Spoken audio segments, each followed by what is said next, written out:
Welcome to Whmis 2015 GHS. My name is Christine. I'll be your instructor today. In this training session, you'll learn how to identify chemicals, how to read a supplier label, how to read an SDS, and how to safely handle chemicals.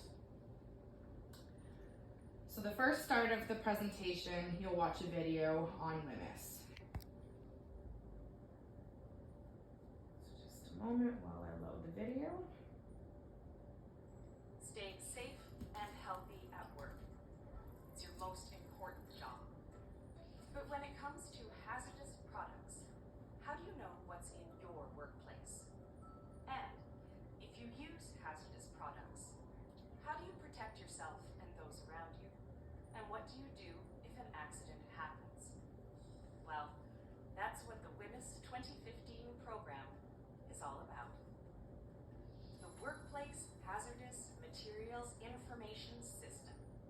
It's there to make sure you get the answers and information you need to stay safe.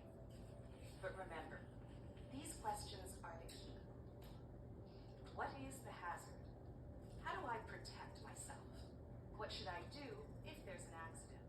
And how do I get more information? Whmis 2015 will provide you with the answers to these questions. The manufacturer, distributor, or supplier of a product is responsible for product labeling and information.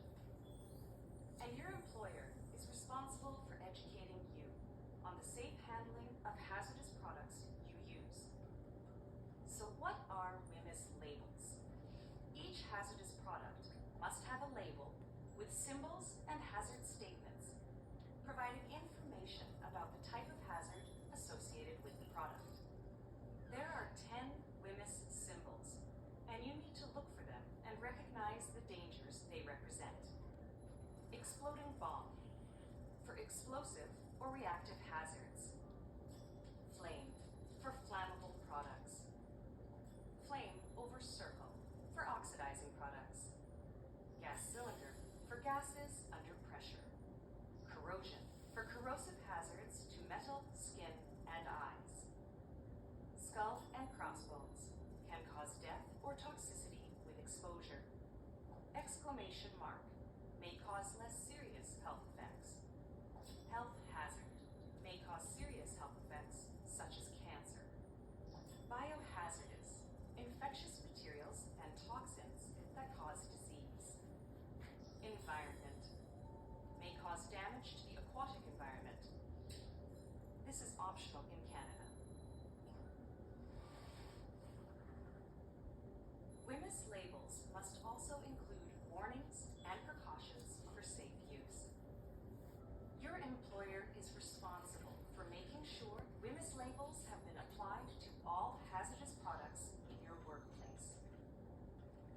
But Whmis also demands that all suppliers and distributors provide a lot more information about their products via safety data sheets or SDS. These sheets provide all the information you need to know about the product to ensure your safety and what to do in the event of an accident or emergency. These sheets must be readily available on the job site to all workers. Once your employer has made sure both labels and safety data sheets are in place, you must be trained on how the system works, including the safe use and handling of all the hazardous products in your workplace.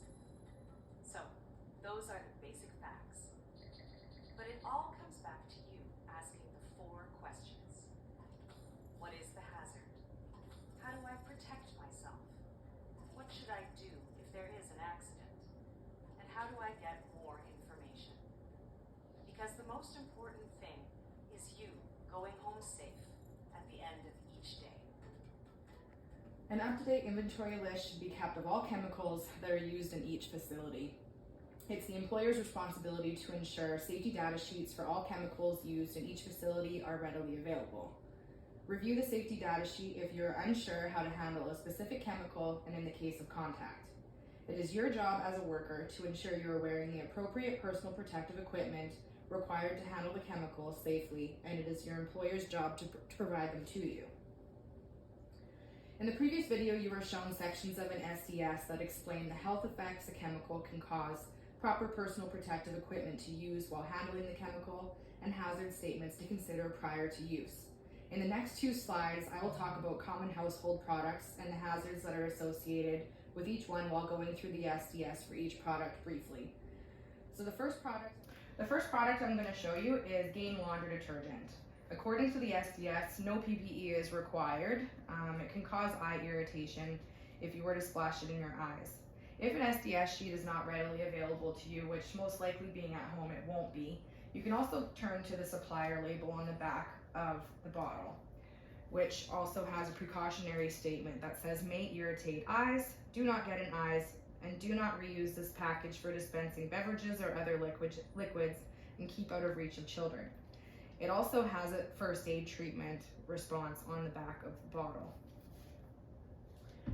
The next product I'm going to show you is Old Dutch bleach, which has severe hazards, and according to the safety data sheet, the best way to use bleach in your house is to wear gloves when using it, as it's corrosive to your skin.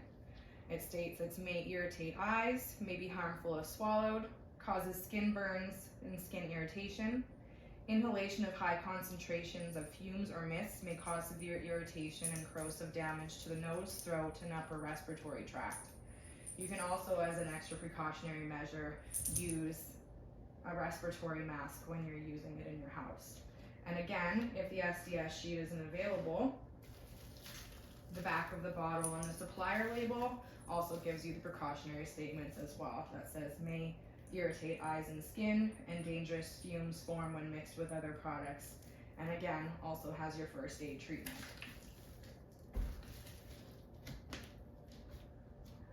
So going in a little bit more detail of the safety data sheet, there's 4 main purposes of an SDS. There's the identification for the product and its supplier, the hazards, the health, physical, fire reactivity, and environmental if provided, and the prevention steps that you can take to work safely and reduce or prevent exposure or an emergency, and your response, which is the appropriate responses in various situations, for example, first aid, fire, and accidental release.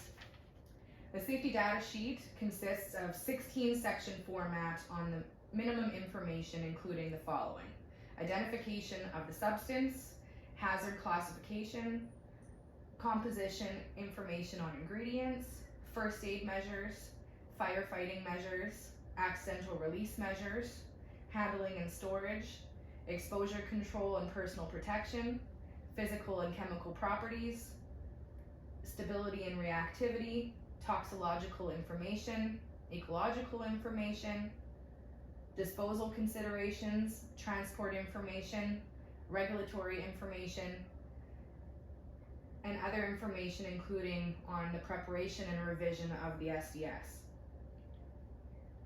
There are 2 major hazards. There's your health hazards, which are based on the ability to produce or cause a health effect, and the physical, which are based on the physical and or chemical properties of the product. There are 6 required elements of a supplier label. Again, the supplier label is what I showed you on the back of the bottles here. They need to have pictograms, signal words, hazards, precautionary statements, product identifier, and supplier identification. This concludes the training for Whmis 2015. Following this presentation is an exam. Here's your exams. Once you've completed your exam, you can hand it in to me and have a seat, and I'll correct it while you wait. You'll receive a training certificate upon successful completion of this exam. And please note, this training is site-specific only, and it's taught to create awareness and to protect your safety and the safety of those around you. Also at the end, can you please take a moment to participate in a short feedback survey to the training you received today? Before you write your exams, do you have any questions that you'd like to ask me? What do I do if I notice an SDS is out of date? You can talk to your supervisor or your safety person to advise them that the safety data sheet is out of date, and they can contact the supplier directly by phone, and they can email a new copy of the SDS, or sometimes the SDS is readily available for download on the website. Why do I need Whmis training if I'm not directly in contact with chemicals? It is actually a regulatory requirement to have Whmis training, even if you're not working directly with chemicals. It's just a precautionary measure in the event that there is a likelihood that you could come in contact. Is that all the questions you have today? Yeah. Okay, thank you very much and good luck on your exam.